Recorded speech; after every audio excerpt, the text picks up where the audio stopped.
बिस्मिल्लाहिर्रहमानिर्रहीम। मैं नबीना था तो मेरी बेवा भाभी रोज़ मेरे कान में कहती, तुम्हारी बीवी तुम्हारे बाप के साथ होती है। फिर मैं ये राज जानने के लिए अपने दोस्त को कमरे में छिपाया। फिर जो राज मेरे दोस्त ने बताया सुनकर मेरे पैरों तले ज़मीन निकल गई। मेरी बेवा भाभी शदीद हादसे में मेरा बहुत नुकसान हुआ। मैं अपनी कार से तो हाथ धो उठा, साथ साथ मेरी आंखें खुली तो मेरी दाएं तरफ मेरी भाभी बैठी थी, बाएं तरफ मेरी बीवी थी। मुझे इन दोनों की शक्लें धुंधली नजर आ रही थी। मैं इनसे पहले कि इन दोनों से कुछ पूछता मेरी बीवी कहने लगी, आप इसी तरह रहें, उठने की कोशिश मत करें। डॉक्टर ने आपको उठने से बात करने से मना किया है। मैं इसी तरह से लेट गया, खामोशी इख्तियार कर ली थी। मैं अभी तक ये नहीं जान पाया था कि मेरी टांगें और हाथ पाँव सलामत हैं या फिर हादसे की नज़र हो चुके हैं। मगर फिर मेरी मेरी बीवी ने यह खुशखबरी सुनाई कि अल्लाह ने आपको सही सलामत रखा, आपको कोई चोट वगैरह नहीं आई जिससे आपका बहुत नुकसान होता। मामूली खराशियाँ हैं, लेकिन इसके साथ ही सर में एक चोट आई है जिसका ठीक होना काफ़ी मुश्किल है। लेकिन अगर आप हिम्मत करेंगे, अल्लाह पे भरोसा करें तो सब कुछ ठीक हो जाएगा। तब मेरी भाभी ने अचानक मेरी बीवी से कहा, आशा तुम बाहर चली जाओ, मुझे लगता है बाहर भी कई सारे काम हैं। नर्स ने कहा कि दवाइयाँ लानी है, जाकर फार्मेसी से दवाइयाँ ले आओ। मैं अपनी भाभी के इस बात पे हैरान हुआ। वो मेरे साथ अकेली कमरे में बैठी गई। इन्हें ऐसा तो नहीं करना चाहिए था। मामून ऐसे मौके पर दूसरे लोग जाकर गोलियां या किसी भी और ज़रूरत की चीज़ों का बंदोबस्त करते हैं, मगर भाभी ने मेरी बीवी को भेजा। फिर उसके बाहर जाते ही तमीद बांधी और कहने लगी, मुझे पता है तुम्हें ये बात बहुत बुरी लगी है कि मैंने तुम्हारी बीवी को दवाइयाँ लेने के लिए भेजा है, लेकिन मेरी बात को यकीन करो, मैं तुम्हें ऐसी बात बताना चाहती हूँ जो अगर इसके सामने बता दी तो शायद वो अपना दिल हार बैठती। लेकिन मसला ये है, डॉक्टर इससे परेशान नहीं करना चाहते। तुम्हारी बनाई अब हमेशा के लिए चली गई है। तुम्हें थोड़ा बहुत धुंधला नज़र आ रहा है, कुछ देर के बाद वो भी बंद हो जाएगा। डॉक्टर ने शायद ताकीद की थी आपको भी परेशान नहीं करना और इस बातों से याददाश्त से दूर रखना है। ऐसे में अगर आपकी बीवी आपके सामने बैठ कर आपके बारे में दुखी दुखी बातें करें तो आप भी परेशान हो जाएंगे। मैं तो यही कहूँगी कि भाई साहब के अपना ख्याल रखें और अपने जहन को किसी किस्म की परेशानी से दूर रखें। दुनिया में और भी बहुत सारे लोग नाबीना हैं, वो भी तो ऐसी ज़िंदगी गुजारे। आपने तो अच्छी खासी उम्र बिता ही ली है। अब अगर बाकी की उम्र बिना बनाए के गुजर जाएगी तो कुछ नहीं होगा। अल्लाह का शुक्र अदा करना चाहिए। भाभी की बात सुन के हैरान रह गया। मैं दिल ही डूब रहा था। मैं जान गया था क्या अब मैं हमेशा हमेशा के लिए बिनाई से महरूम होने का मतलब। मैं अपनी भाभी की बातें सुन के परेशान हो गया था। मेरा दिल चाह रहा था मैं यहीं बैठ के रोना शुरू कर दूं, लेकिन ऐसा नहीं कर सकता था क्योंकि हॉस्पिटल था। मुझे अपनी बीवी के सामने खुद को मजबूत रखना था। आने वाले वक्त की सोचकर मेरे जहन में ही थी। लेकिन फिर नर्स आ गई, उसने इंजेक्शन लगाया। मुझे पता ही नहीं चला कि मेरा दर्द और सोच कहाँ गई। जब मेरी आँख खुली तो मेरी बीवी मेरे सामने बैठी थी। मैं इसे देख नहीं सकता था क्योंकि मैं अपनी बनाई खो चुका था। अब बस ज़माने के रहम करम का था। या अल्लाह, इससे बड़ी आजमाइश भी नहीं थी मेरी किस्मत में। मैंने अल्लाह से गिला कर दिया। मेरी बीवी ने मुंह पे हाथ रख दिया, बोली, खुदा के लिए वसीम आप ऐसी बातें मत करो। अल्लाह ताला ने आपको जिस भी हाल में रखा है आप इसी में खुश रहिए। बाकी रही बात मेरी, तो मैं सारी ज़िंदगी आपकी वफादार रहूँगी। बीवी की बात सुनकर मुझे अपनी भाभी की बात याद आने लगी। भाभी ने कहा था कि अगर बीवी वफादार हो तो सबसे ज़्यादा मुश्किल वक्त में ही साथ देती है। अब तुम्हारी बीवी का इम्तिहान है। पता नहीं क्यों उसका लहजा ऐसा था कि मुझे इन पर शक होने लगा। शायद वो मेरी बीवी के बारे में कुछ मनफी बातें कर रही थी, और ऐसा ही था। मेरी भाभी की शुरू ही से मेरी बीवी के साथ नहीं बनती थी, लेकिन इनका आज रवैया बहुत मुख्तलिफ सा था और मेरे साथ हमदर्दी से पेश आ रही थी। आज से पहले उन्होंने मुझसे इतनी हमदर्दी नहीं की थी। थोड़ी देर के बाद भाभी भी कमरे में आ गई और कहने लगी, आयशा जाओ जाकर दवाइयाँ लेकर आओ। मैं हैरान हो गया। भाभी बार बार मेरी बीवी को बहाने से बाहर क्यों भेज दिया। अब तो मुझे साफ इल्म हो गया कि भाभी किसी भी तौर पर मुझे अपनी बीवी के साथ बैठना नहीं देखना चाहती। लेकिन अब जो उन्होंने बात की वो सुनकर मुझे बहुत ज़्यादा हैरत हुई। भाभी पर पक्का पक्का शक होने लगा। कहने लगी, वसीम तुम फिक्र नहीं करो, अगर तुम्हारी बीवी ने तुम्हारा ख्याल नहीं रखा तो मैं क्या रखूँगी। मैं तुम्हारे एहसानात कभी नहीं भूल सकती जो तुमने अपने मरहूम भाई पर और मुझ पर किए थे। इतना कह के भाभी रोने लगी। मैं अब क्या कर सकता था, तो खुद नबीना था, मेरी नज़र चली गई थी। इसलिए मैं चाहता था कि मैं भाभी के साथ हमेशा बना के रखूँ। मैंने इनको ये नहीं कहा कि आप गलत कह रही हैं या सही कह रही हैं। मैंने कहा कि बस भाभी आप जैसे घर के लोग हैं तो फिर इंसान को फ़िक्र करने की क्या ज़रूरत है। मुझे आप पे भरोसा है, मैं जानता हूँ कि आप मेरा ख्याल रखेंगे, इसलिए परेशान होने की मुझे कोई ज़रूरत नहीं। मेरी बात सुन के भाभी ने कहा, जी ज़रूर। मुझे अपनी बीवी की तरफ से इत्मीनान नहीं था। पता नहीं क्यों एक बार भी उसने मुझसे दिल लगी से बात नहीं की। वो जब भी बात करती उसकी आवाज़ उखड़ी उखड़ी सी महसूस होती। शाम को हॉस्पिटल में ही इसका इंतज़ार कर रहा था, मगर मेरे कमरे में दाखिल होने वाली औरत की आहट से लग रहा था कि मेरी बीवी कमरे में नहीं है, बल्कि मेरी भाभी आई है। मैंने इनसे आस्था से पूछा, मेरी बीवी कहाँ है? भाभी कहने लगी, आपको नहीं पता वो अपने मेके चलेगी? इतना भी एहसास नहीं था कि इसका शौहर हॉस्पिटल में बीमार पड़ा, ज़िंदगी और मौत की कश्मकश में है। वो तो अपने वालिदैन के साथ दुख सुख करने चले गई। अब ज़रा बताओ भला, अपने शौहर की बीमारी का दुख एक बीवी को ज़्यादा होता है या फिर इसके वालिदैन को? उनका दिल बहलाने के लिए गई है। मैं भाभी के मुँह से ये सब सुन के हैरान ही रह गया। मैं तो सोच भी नहीं सकता था कि मेरी बीवी इस कदर बेवफा निकलेगी कि मुश्किल वक्त में मेरा साथ देने के बजाय अपने मेके चलेगी। लेकिन मैं खामोश रहा। भाभी को ये महसूस होने नहीं दिया था कि मैं अपनी बीवी से किसी तौर पर भी नाराज़ हूँ। लेकिन फिर भी मेरी भाभी मेरी बात को समझ गई थी। इन्हें महसूस हो गया था कि मैं परेशान हूँ। कहने लगी कि तुम परेशान ना हो, मैं तुम्हारे साथ रहूँगी, रात भर तुम्हारी खिदमत करूँगी, तुम्हारी खिदमत में कोई कमी नहीं आने दूँगी। बस अपनी बीवी को याद करके बात बात पर परेशान मत होना। भाभी मुझे सहारा तो दे रही थी, पर मेरी आंखों में आंसू आ गए। मैंने अपनी बीवी के बगैर आज तक एक दिन भी नहीं गुजारा था। लेकिन अफसोस की बात तो ये थी कि मुझे बीमार पड़ा देखते ही मेरी बीवी मेके चलेगी। सुबह होने में कितनी देर बाकी थी। मुझे हॉस्पिटल से सुबह के वक्त डिस्चार्ज किया जाना था। देखिए, मैं बहुत बेचैन सा था। मुझे उम्मीद थी कि मैं घर जाऊंगा तो मेरी बीवी ज़रूर मेरे इस्तकबाल के लिए आएगी। ऐसा ही नहीं हो सकता कि वो मेरी बीमारी से बेखबर है। बिलाखिर सुबह के 8 बजे डॉक्टर आए। उन्होंने राउंड पे मुझे चेक किया। कहने लगे, अब तुम घर जा सकते हो। 1-2 बजे के करीब मुझे हॉस्पिटल से डिस्चार्ज किया गया। लेकिन जब मैं घर आया तो मुझे बहुत हैरत हुई। मेरी बीवी मेरा इस्तकबाल करने के लिए मौजूद ही नहीं थी। इसकी आहट नालामसला ही उसकी आवाज़ में बहुत मैं दुखी हो गया। मेरे घर में और कोई भी नहीं था। मेरी भाभी, मेरा एक बेटा जिसकी उम्र 10 से 15 साल की थी, और मेरे अब्बा जान भी मेरे हादसे की वजह से परेशान हो गए थे। मगर अब्बा जान हमसे ज़रा लापरवाही रहते थे। उन्होंने मुझसे कोई बात नहीं की। उन्होंने मुझसे अफसोस भी नहीं किया था। अब्बा को मेरी शादी पर भी बड़ा इतराज़ रहा था, इसलिए अब्बा मुझसे कम ही बात किया करते थे। अब्बा मुझे सहारा देने के लिए आगे बढ़े तो मुझे अपने बाप की कदर महसूस हुई। वो और मेरा बेटा मुझे मेरे कमरे तक लेकर आए, मगर कमरे में मेरी बीवी नहीं थी। मुझे अपनी बीवी की एक एक बात याद आने लगी। शाम का वक्त हो गया मगर वो कहीं नज़र ना आई। मैं परेशान हो गया। शाम के 4 बजे मेरी भाभी कमरे में दाखिल हुई। कहने लगी, भाई साहब, मैं आपके लिए सूप और अंडा बना कर लाई हूँ, आपको खाना हो। मुझे बहुत अजीब लग रहा था। भाभी के हाथों का खाना पीना मैंने आज तक इनके सामने कोई बदकल्फाना बात तक नहीं की थी। आज मुझे इनके हाथों से खाना पड़ा था। मैंने भाभी से कहा कि आप मेरे बेटे को बुलाएं, वो मुझे खाना खिला देगा। इस बात पर भी भाभी उल्टा नाराज़ होकर कहने लगी, क्यों भाई, आपको मुझ पर यकीन नहीं है या आप मुझे कोई गैर समझते हैं? मुझे बस अपना ही समझा करें। इस तरह की गैरों वाली बातें करके आप मुझे शर्मिंदा करते हैं। मैं भाभी की बात सुन के खामोश हो गया। मैं चुपचाप यखनी पी और अंडा भी खा लिया। इसके बाद मुझे शदीद नींद आ गई। मुझे नहीं पता कि आगे क्या हुआ। जब मेरी आँख खुली तो मेरी दाएं जाना मेरी बीवी बैठी मेरी दिलजोई कर रही थी। क्या हो गया था आपको? आपके बारे में मैं बहुत परेशान थी। रात भर दुआएं करती रही।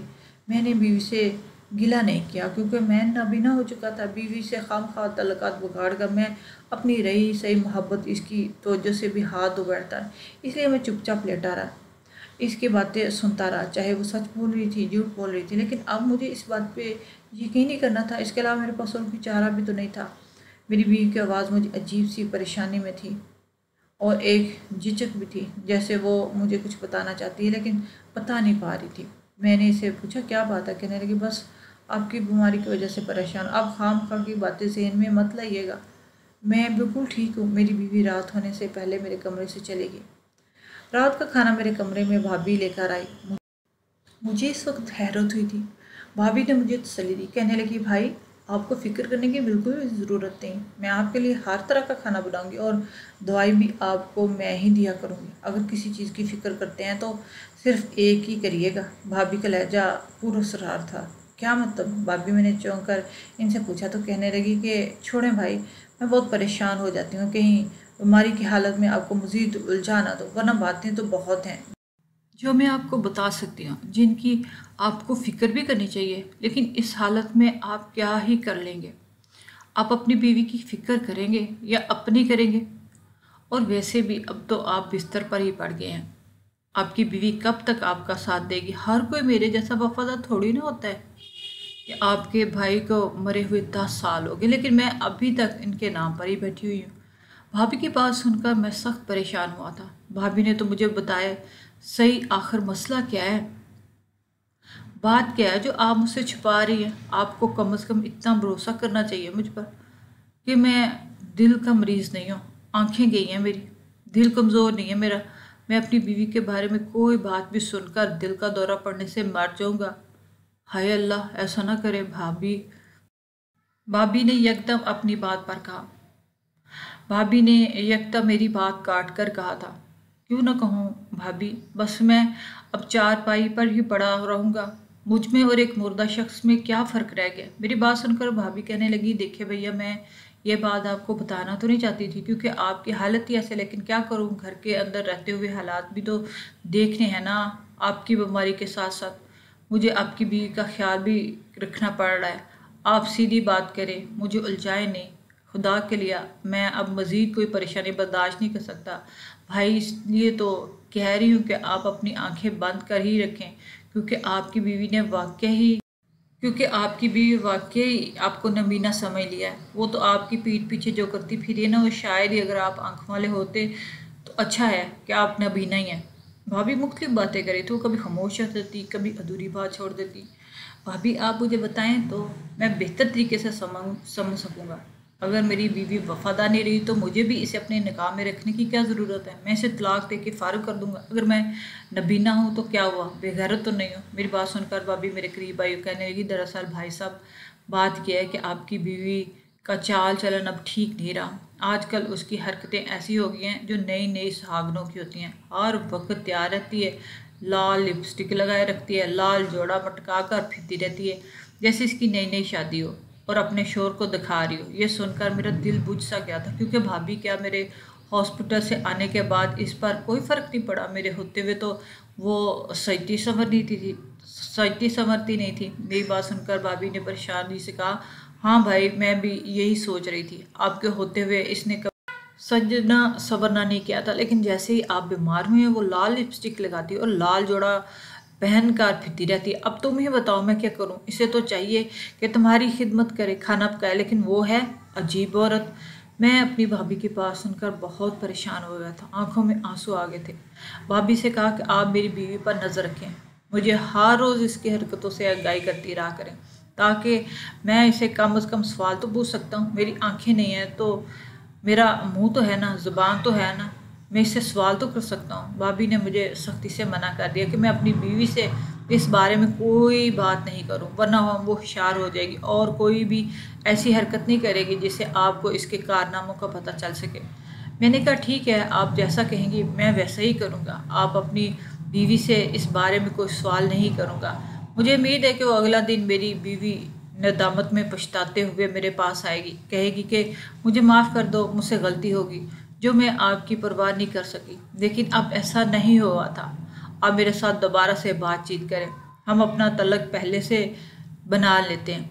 मैं ये भी सोच रहा था कि मेरी बीवी कल अच्छे कपड़े पहनकर खुशबू लगाकर मेरे कमरे में आए, मुझे खुश करने की कोशिश करेगी। लेकिन उसने इससे पहले ऐसी ही बातें मुझसे की थी, लेकिन ऐसा हरगिज़ नहीं हुआ था। अगले दिन भी गुजर गया, मैं अपनी बीवी का इंतज़ार करता रहा, लेकिन ना ही मेरी बीवी आई और ना ही इसकी कोई खबर आई। मैं हैरान था कि कोई औरत अपने शौहर से दिनों में बल्कि हफ्तों में एक ऐसी इतना बदल सकती है, जबकि वो इससे पहले मुझसे शदीद मोहब्बत किया करती थी। मैंने अपनी भाभी की बातों पे यकीन कर लिया। जैसा वो कहती रही, वो शायद सच ही कह रही थी कि मेरी बीवी अब किसी और के चक्करों में पड़ गई। अब इसका ध्यान मेरी तरफ नहीं बल्कि किसी और की तरफ था। और फिर ऐसा ही हुआ। रात को मेरी भाभी मेरे कमरे में आई, मुझसे कहने लगी, वसीम भाई, अब बुरा ना मानिए तो मैं आपको एक बात बताना चाहती हूँ। मुझे एक ऐसी बात पता चली है जो शायद सुनकर आप अपने बिस्तर पर बैठ ना सकें और उठकर दीवानों की तरह चीखना चलाना शुरू कर देंगे। ऐसी क्या बात है भाभी? मैंने डर कर पूछा। भाई, बात ही कुछ ऐसी है कि आपको बता नहीं सकती, शर्म आ रही है मुझे। बात ही ऐसी है, ऐसी चीज़ देखनी है कि बस मेरी ज़बान नहीं खुल रही आपके सामने। भाभी बहुत हिचकिचा रही थी। नहीं भाभी, आप ऐसा ना करें, मुझे सही सही बात बताएं। क्या बात है? मैं अपनी बीवी की हकीकत जानना चाहता हूँ, फिर भले मैं मरूं या जीऊं, अल्लाह ना करे ऐसा हो। भाभी बहुत हमदर्दी जाहिर कर रही थी। बाहर बात दरअसल इतनी थी कि आपकी बीवी, यानी कि आपकी बीवी, रात होते ही आपके वालिद के कमरे में चले जाती है। आप ये क्या कह रही हैं भाभी? आपको होश तो है, आप होश में तो हैं? मुझे पता है आप मेरी ही बात पे शक करेंगे, चले रहने दें, मैं आपको नहीं बताती। मैं बेबसी के साथ दोबारा इनके आगे हाथ जोड़ने लगा। ऐसा ना करें, मैं कुछ नहीं कर सकता, ना ही अपनी बीवी पे नज़र रख सकता हूँ। मैं आपका मोहताज होकर रह गया हूँ। आप अगर बात बात पर मुझे यूं धुतकारती रहेंगी तो मैं किससे मदद मांगूंगा? आप बताएं, मुझे माफ़ कर दें अगर मैंने कोई गलत बात कह दी हो। मैंने भाभी को दोबारा से समझाया तो उन्होंने फिर से मुझे अगली बात बताई। फिर मेरी भाभी ने बड़ी अजीब बात बताई। कहने लगी, तुम्हारी बीवी हर रोज़ तुम्हारे बाप के कमरे में जाकर सो जाती है और सुबह ऐसे निकलती है जैसे उसने कुछ किया ही नहीं। इसे ज़रा भी एहसास नहीं वो गलत कर रही है। कहती है कि मैं क्या करूं, मेरा शोहर नापीन है, वो किसी काम का तो है नहीं, मैं इसके नाम पर क्यों बैठी रहूं। मुझे अपने ससुर पसंद हैं।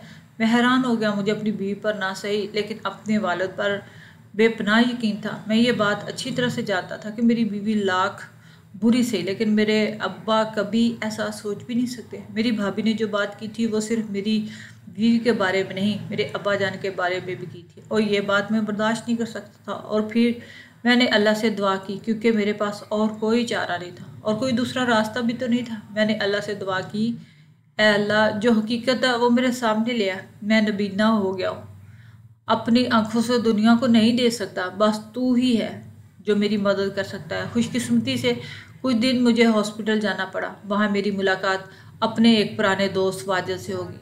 वाजिद बहुत ही मुख्तलिफ इंसान था। उसने बुरे वक्त में हमेशा मेरी मदद की। वाजिद ने जब मुझे इस तरह व्हील चेयर पर देखा तो मेरे पास आ गया। कहने लगा, क्या बात है, तुम्हारे साथ क्या हुआ है? मैंने इसे अपने ऊपर बीते सारे हादसे की दास्तां सुना दी और कहा कि मैं तुमसे कोई बात करना चाहता हूँ, तुम मेरे घर आ जाओ। माजिद शाम को मेरे घर आने का वादा करके चला गया। मगरिब के बाद जब वो मेरे घर आया तो मैंने इसे सारी बात बता दी। मैंने कहा कि मैं अपनी बेवा भाभी पर यकीन करूँ, अपनी बीवी पर या अपने अब्बा पर। मैं तो पहले अपनी भाभी की बात पर यकीन कर रहा था, लेकिन अब जो उन्होंने की है वो नाकाबिले यकीन है। इस पर यकीन करना मेरे लिए मुश्किल है।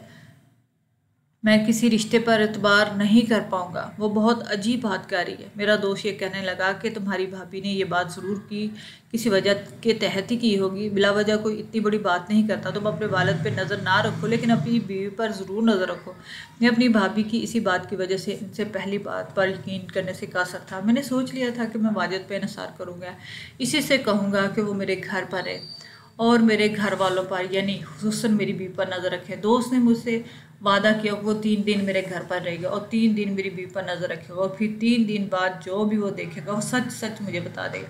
मैं अपने दोस्त का बहुत शुक्रगुजार था। वाजिद के अलावा और कोई नहीं था जो मेरा साथ दे सके। लेकिन फिर अल्लाह ताला ने मेरी मुश्किल आसान कर दी। आसान कहो या यूं कहो कि मेरी मुश्किल को ख़त्म कर दिया। डॉक्टर ने मुझे खुशखबरी सुनाई कि आपकी बीमारी का इलाज मुमकिन है। हमने दूसरे हॉस्पिटल के डॉक्टर से बात की है। आज आपको ऑपरेशन होगा।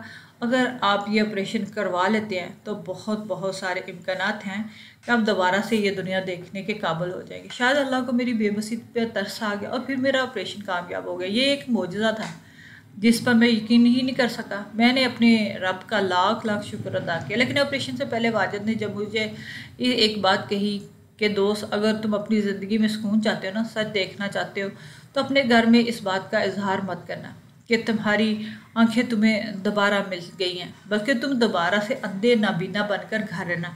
इसी तरीके से अपने घर वालों की हकीकत देखने के काबिल हो जाएगा। मैं अपने दोस्त की बात पे हैरान रह गया। उसने बहुत अक्ल वाली बात की थी।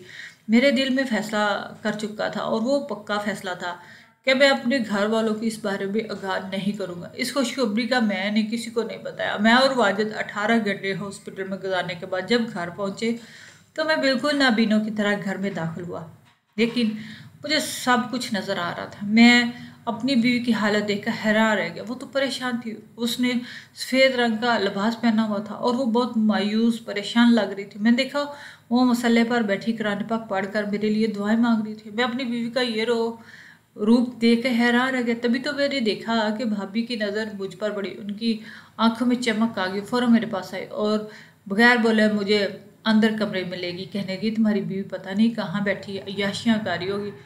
मैं देख रहा था कि भाभी की नज़र दरवाजे पर थी, क्योंकि उनके दिल पे चोर था। वो जब वो बातें कर रही थी कहीं वो कुछ सुन ना ले। फिर मुझसे कहने लगी, फिक्र नहीं करें, मैं इसका कुछ दिन तक बंदोबस्त करती हूँ। मैंने कहा अभी कहाँ है? कहने लगी कि वो तो अपने किसी काम से बाहर गई हुई है, लेकिन आप फिक्र नहीं करें, मैं इसका बंदोबस्त कर लूँगी, बल्कि मैंने इसका इंतज़ाम कर ही लिया है। इसकी शादी इसी जैसे एक आवारा शख्स के साथ कर दूँगी, आप इसे तलाक दे देना, आप पर बात भी नहीं आएगी। अपनी भाभी की बात सुनकर मैं दिल ही दिल में हंसने लगा कि ये कैसी मक्कार औरत है जो मुझे मेरी बीवी से दूर करने की कोशिश कर रही है। वो जो आपने अब्बा वाली बात बताई थी वो कहाँ तक पहुँची? मैं आपके अब्बा पे शक थोड़ी कर रही हूँ, वो तो आपकी बीवी ने इनको वर्गलाने की कोशिश की, लेकिन आपके अब्बा ने साफ मना कर दिया, वो ऐसा करने का सोच भी नहीं सकते। भाभी की वजह सुनकर मैं दिल ही दिल में तौबा पढ़ने लगा। फिर मैं अचानक अपने बिस्तर से उठकर बैठा और उनकी आंखों में आंखों डालकर देखा और कहा, भाभी आप मुझे सच सच बता दें, झूठ के पीछे का मकसद क्या है? मैं नबीना नहीं हूँ, आप मैं देख सकता हूँ, आपकी सारी हकीकत जान गया हूँ। भाभी फट फटी आंखों से मुझे देखने लगी। वसीम भाई यकीन करें, मेरी बात का यकीन करें, मैंने ये सब कुछ आपकी मोहब्बत ने किया। वो मेरे सामने आंसू बहाने लगी। मोहब्बत? मैं क्या तुम इतनी घटिया हो सकती हो कि तुमने मेरी बीवी मासूम सी है बेचारी बेकसूर पर इल्ज़ाम लगा दिया, मेरे बाप को भी इस गंदगी में धकेलने की कोशिश की, और तुम मुझसे कह रही हो कि तुम मुझसे मोहब्बत करती हो। मैं अपनी भाभी को अपने सामने देखकर बहुत गुस्से में था। समझ नहीं आता था कि मैं इन्हें क्या कहूँ, लेकिन फिर इन्हें एक शर्त पे माफ़ कर दिया कि इन सब बातों को हमेशा के लिए ख़त्म कर दो और मैं भी भूल जाऊँगा हमारे बीच में कुछ हुआ है। भाभी ने शर्मिंदगी से सर झुका लिया और बोली, वसीम भाई दोबारा मैं आपकी बीवी के साथ कोई तल्ख कलामी या बदनीति से काम नहीं लूँगी, आप मुझे माफ़ कर दें। मैंने इसको ये सोच के माफ़ कर दिया कि वो मेरे मरहूम भाई की बेवा है।